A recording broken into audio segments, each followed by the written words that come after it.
right. So welcome to another Outlook 2023 session with MacroMentors. And I'm here with Fabien. Fabien, how are you doing? I'm doing great.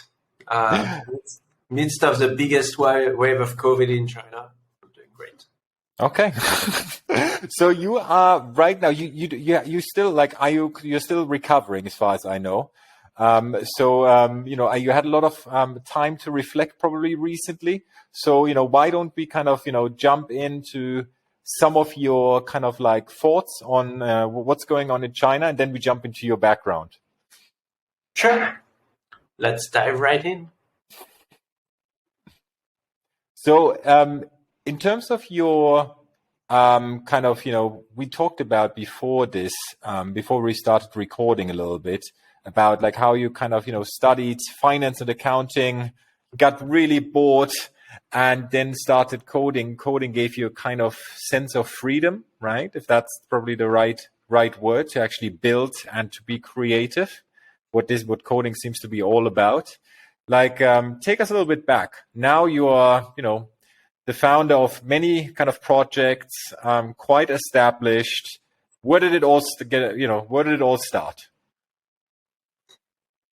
Well, I think it's all started at my first internship that I did, where I was working,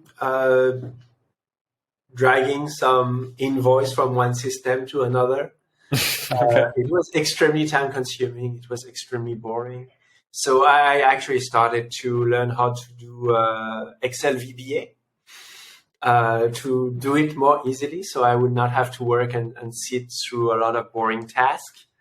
And then I think it's just continued forward from there. Like I did other internship in which I also were assigned repetitive tasks, which is the case a lot of time when you are entry level, right? Oh, sure.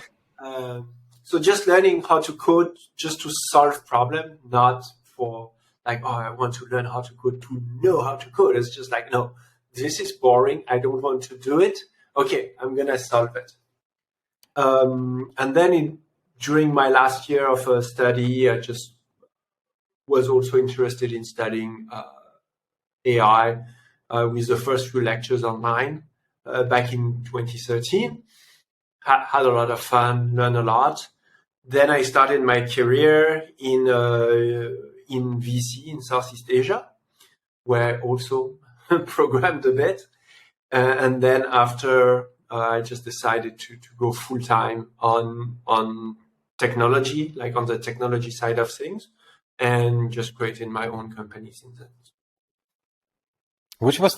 When did you decide to make the jump from being this kind of cushy, investment analyst, that's, I guess, compared to being a founder, I guess quite an easy job, to now saying, I'm going to go all in, burn the boats and make the leap?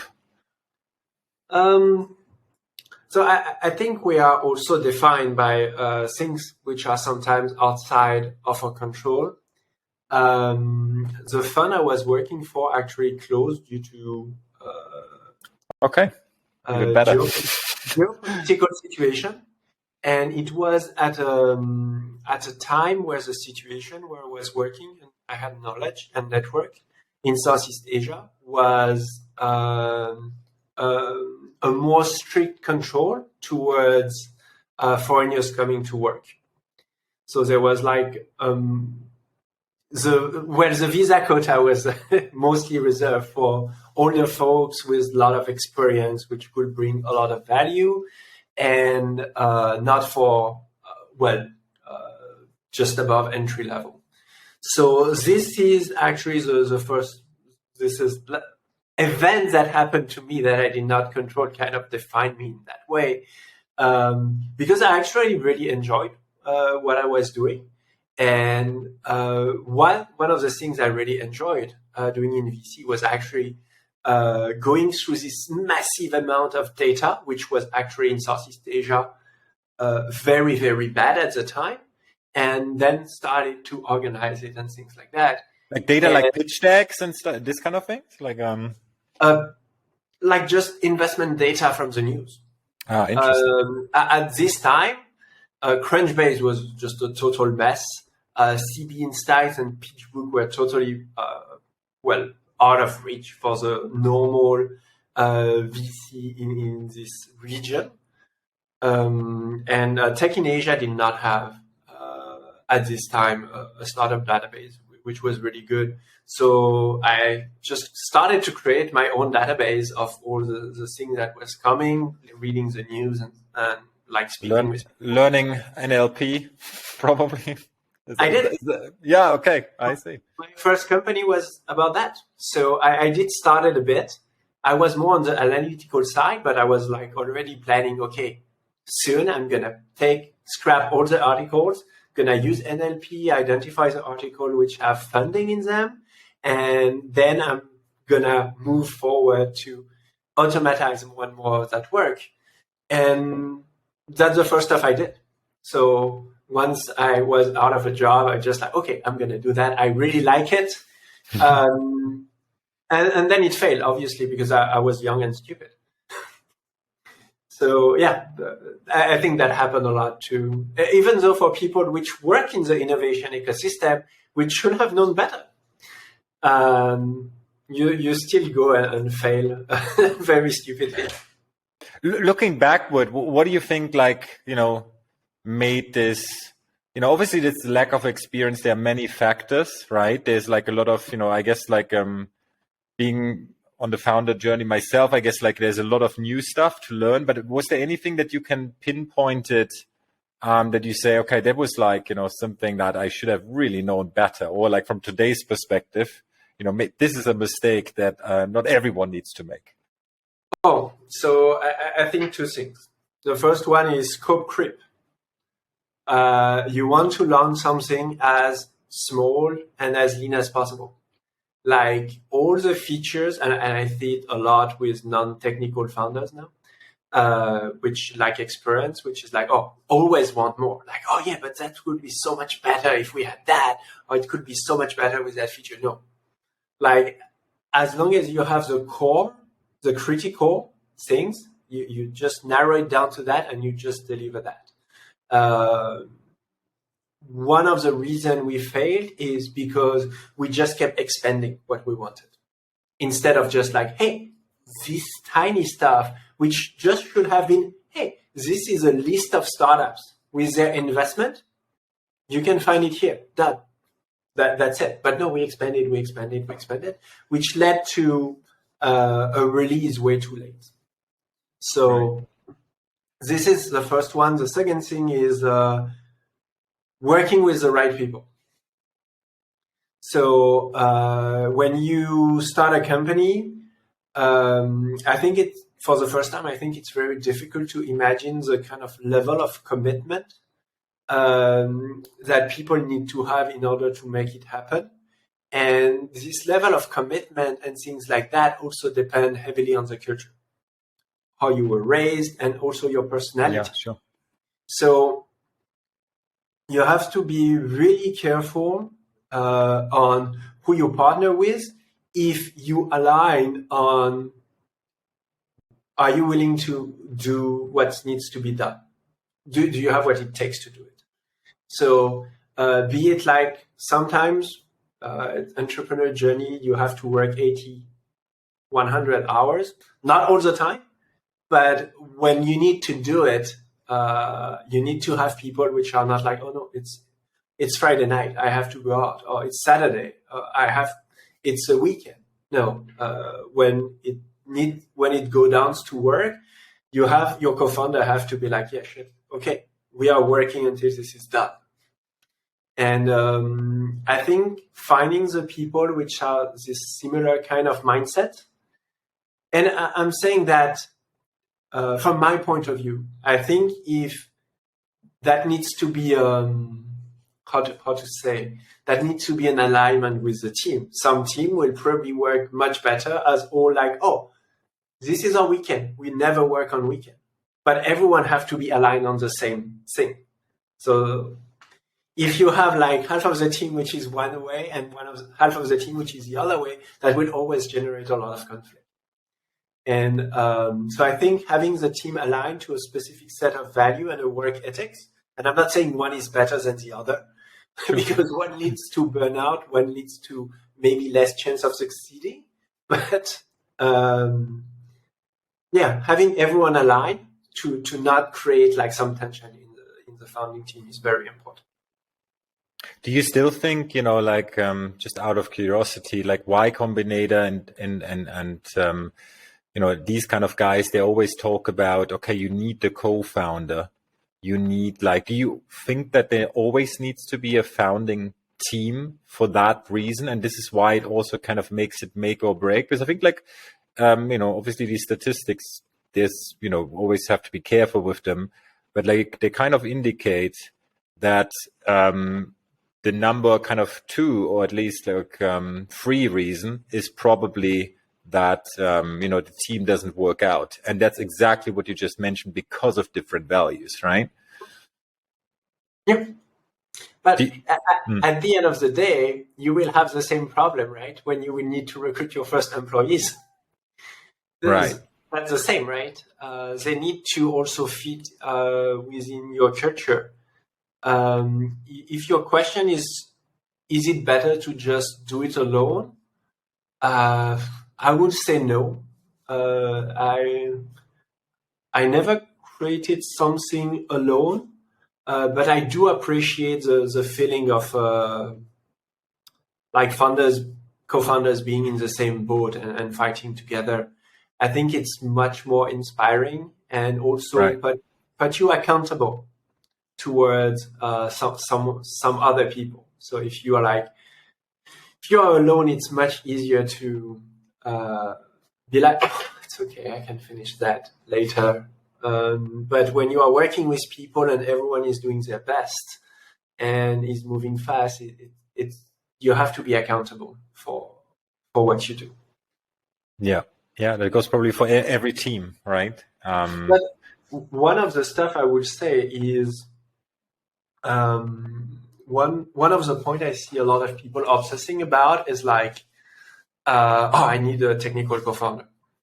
And I think to them, first of all, if your idea is like a super technical one and you are not a technical person, that's weird.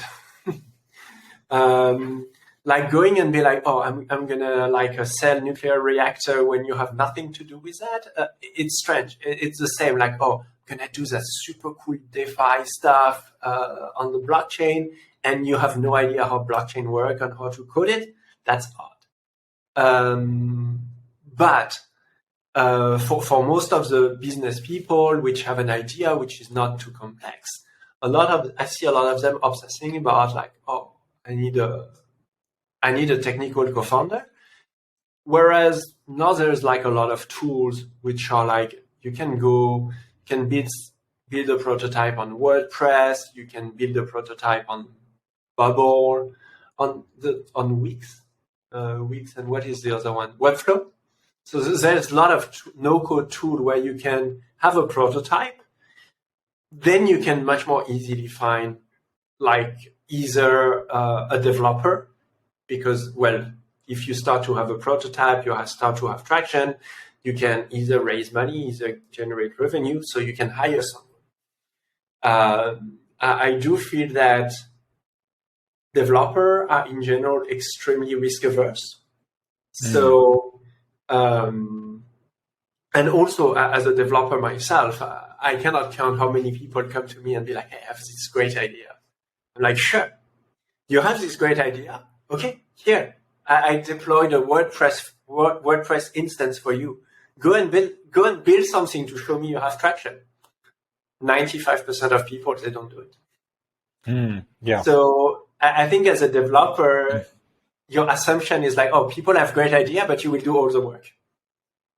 So a lot of time, if you are great idea and you want to do it, but you are like, oh no, I need a technical co-founder, maybe the best stuff is just to go on WordPress, build something quickly, try to start, and then getting some traction and some learning. I think already that's shown much more commitment already. Yeah. I don't you agree that like like everyone should kind of play by their strengths because even these, let's say, low code, no code tools, right? Let's say you mentioned Bubble. To learn Bubble to like at a level that you actually have an MVP, it probably like requires you kind of months and months. So like maybe you should like the non-technical co-founder should do sales in the meantime, no? Yes, but you still need something to have sales. And if you don't, if the premise you cannot find a technical co-founder, maybe that's a way to move forward. So what would you suggest apart from, okay, maybe there are a couple of no code tools out there. Let's say I'm in university, I'm very pumped, or I'm a young professional right now. I'm not so happy. I have a lot of ideas. And, the one way is the no code, low code route.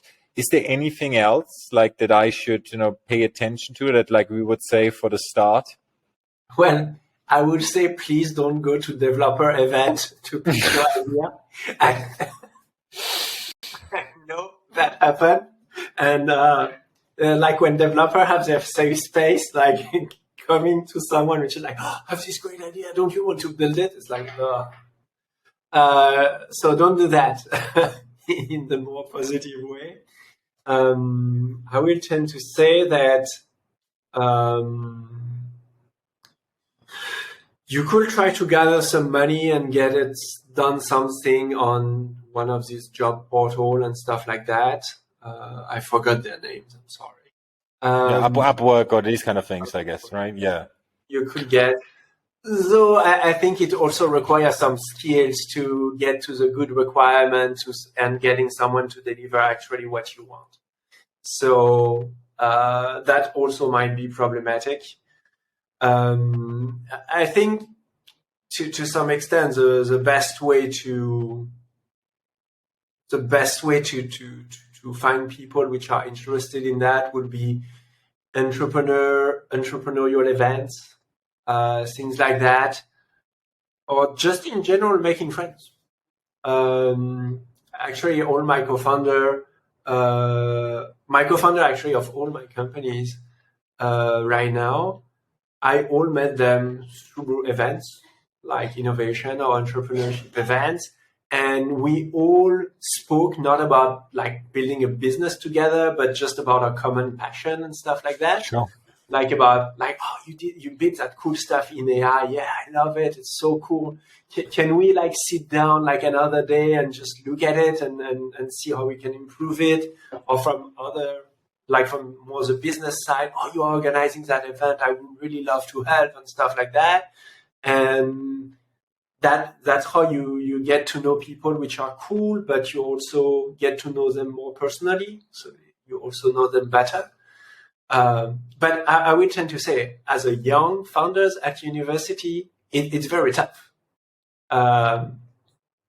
So because you need to make this network of people which have complementary skill for you, but you don't have a lot of skills. Other people also don't have a lot of skills. Well, I'm saying not a lot of skills. I do think there's very talented people, obviously.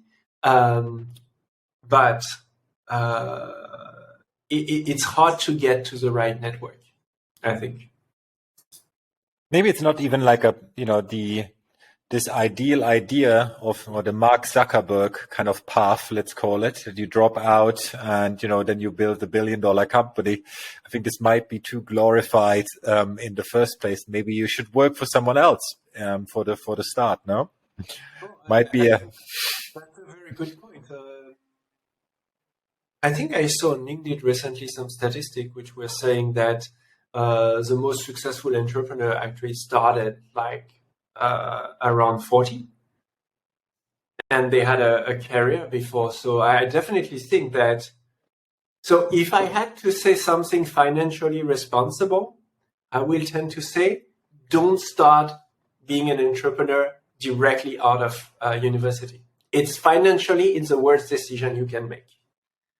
Except if you have a great idea, you are passionate about it, and you know that, oh, if I don't do that right now, this opportunity is going to pass, and I will not be able to live with myself not having tried it. I do think that getting out of university and going to try a business is not a very sound financial decision. I do think that having more experience, more skills, and more network is definitely improving your odds of being successful. So maybe going to work for a successful entrepreneurs or at very early stage startup, you will actually learn a lot while they are paying for the mistakes. Right. Okay, perfect. So looking into kind of 2023, anything interesting that you have, on your kind of radar, or kind of, any time where you say, wow, I'm spending a lot of time on this right now. I'm kind of passionate about this particular trend that's happening. And I think, people should pay more attention to it. Well, I think it would be really difficult to say people don't pay attention to it. But I think we spoke about it earlier, but just the FTX debacle.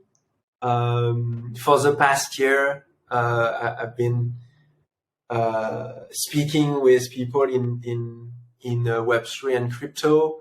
We are launching a company in Web3, and one of the common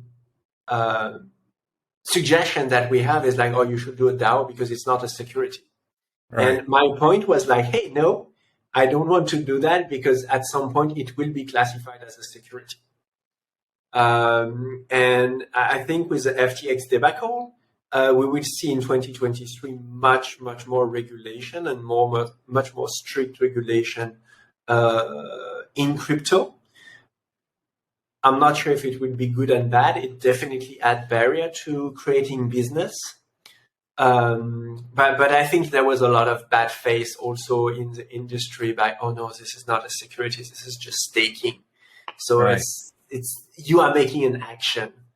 So yeah, I think this is going to be a very interesting development. Not sure if it's going to be positive, not sure it's going to be negative, but that's definitely going to be interesting. I think also from Chinese perspective, I think the reopening is something that I'm really curious about how it will go. Well, as of the 30th of December today, we saw that there was a huge wave of COVID in China. But I really want to see what's going to happen after. China always having a very open place before COVID, attracting a lot of talent. I think quite a few of these talents were driven away by the COVID zero policy. I'm really looking forward to see what's going to happen next.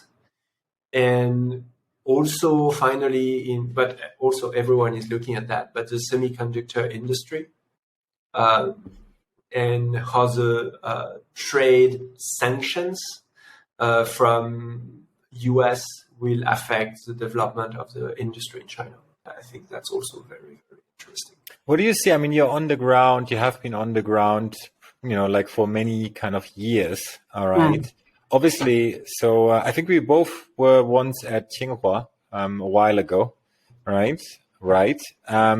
So I was there in 2012. Like, I guess a lot of stuff has changed. Like, what are the changes that you see on the ground?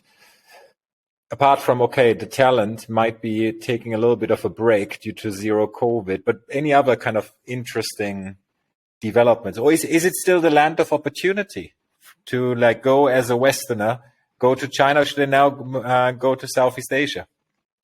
So I think definitely there have been changes, and I think we can argue that they are for better or for worse.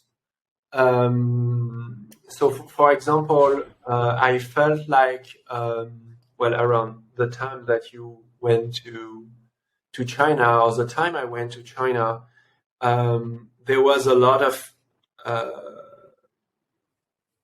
foreigners which were getting financing, just due to the fact that they were foreign. And I think also now Chinese technology is catching up.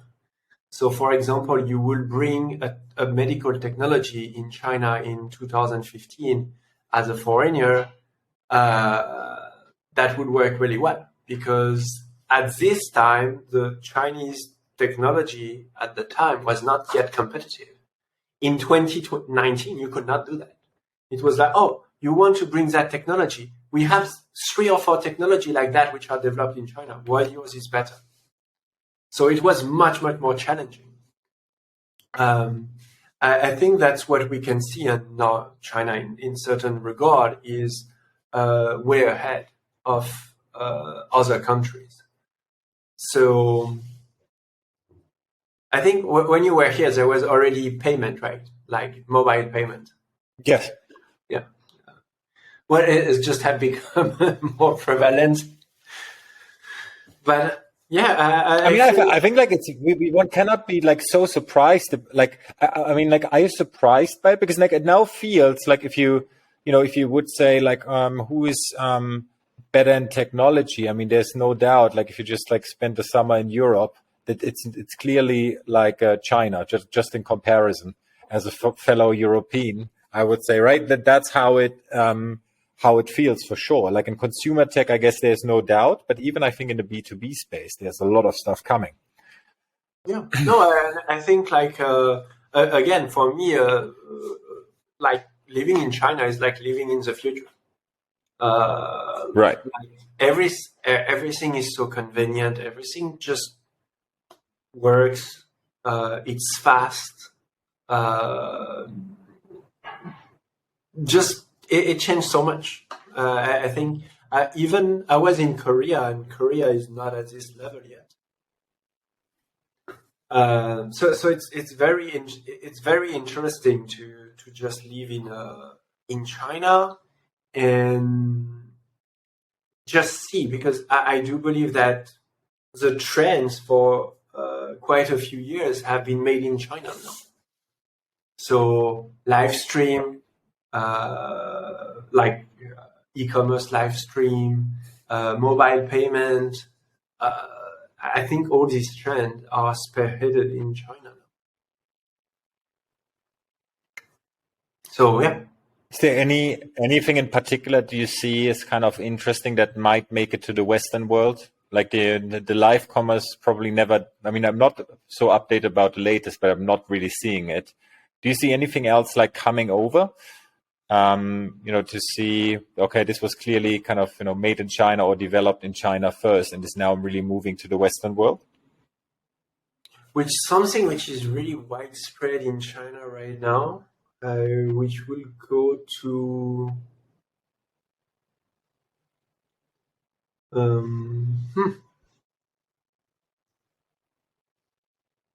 we need to think about something specific. I'm sorry. All good. One of the stuff that surprised me here is the number of electric car, actually, when you compare it to, for example, France. There are a lot of electric cars on the road. So I think that's it's very quiet, right? We walk through the hutongs in Beijing, and it's pretty much there's no noise. Like you walk through London, like compared like a tiny city in comparison, kind of, and you feel like, wow, it's so loud, it's so buzzy. Yeah, no, that's definitely true. But yeah, let me see something which is going mainstream in China right now. No, you should have asked me this question before. I would have found it. Yes, for sure. Probably in 1 hour. Okay. Of course. I mean, if you find anything, like, let us know. We put it in like, the show notes or something. So for sure. So, Fabien, like, like if people want to, learn a little bit more about you and want to follow, let's say, your work or your thoughts, apart from, MacroMentors, is there any kind of, way how they could contact you or follow your work, sign up to your newsletter? Or just go and find me on LinkedIn. That's it. Okay. Fabien Martin. Okay, That's it. perfect. That's perfect. All right. Fabien, then thank you so very much for your time. I think, like the insight from, it seems that laziness sometimes is really paying off. Learning programming, learning NLP, founding like many companies, going through the journey, going to different places around the world and really finding and spotting opportunity in China is something fascinating. So I think a lot of people will really appreciate this chat. So thank you so much again for being here. You're welcome. Thank you for inviting me.